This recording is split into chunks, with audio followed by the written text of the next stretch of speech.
দর্শক, রাজধানী ঢাকা মেডিকেল থেকে গণ অধিকার পরিষদের সভাপতির সার্বিক অবস্থার বিষয়ে জানাচ্ছেন সহকর্মী আর কে রেজা। জি, আপনি যেমনটা জানতে চেয়েছিলেন, আমি এই মুহূর্তে অবস্থান করছি ঢাকা মেডিকেল কলেজ হাসপাতালে।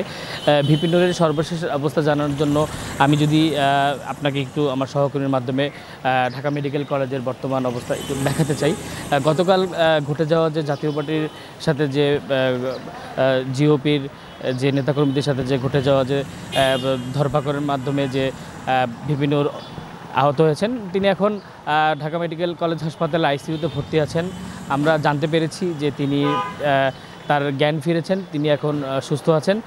যেহেতু আইসিইউর ভিতরে গণমাধ্যম প্রবেশের নিষেধাজ্ঞা রয়েছে, তারপরও এখানে দায়িত্বপ্রাপ্ত চিকিৎসক আমাকে জানিয়েছেন যে ভিপি নুর এখন শারীরিকভাবে ভালো আছেন।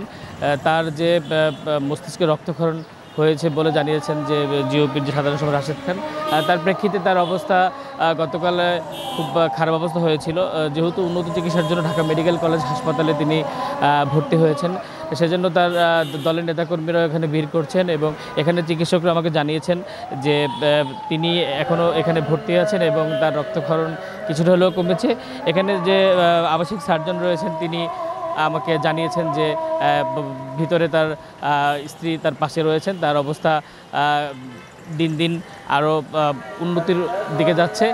এছাড়া সচেতন মহল বলছে যে যেহেতু ভিপি নুর রাজনৈতিক প্রেক্ষাপটে একজন গুরুত্বপূর্ণ ব্যক্তি, তার উপরে এরকম অতিরিক্ত হামলা মোটেও কাম্য নয়। যেহেতু আগামীতে নির্বাচন চলে আসছে, এই মুহূর্তে একজন রাজনৈতিক প্রধানকে এইভাবে গুরুতরভাবে আহত করা এটা একেবারেই কাম্য নয়। দলের নেতাকর্মীরা আমাকে জানিয়েছেন ভিপি নুরের উপর অতর্কিত হামলার সরাসরি যারা সম্পৃক্ত রয়েছেন, দেশবাসী এবং অন্তর্বর্তীকালীন সরকারের কাছে দ্রুত বিচারের আওতায় এনে দৃষ্টান্তমূলক শাস্তি দেওয়া হোক।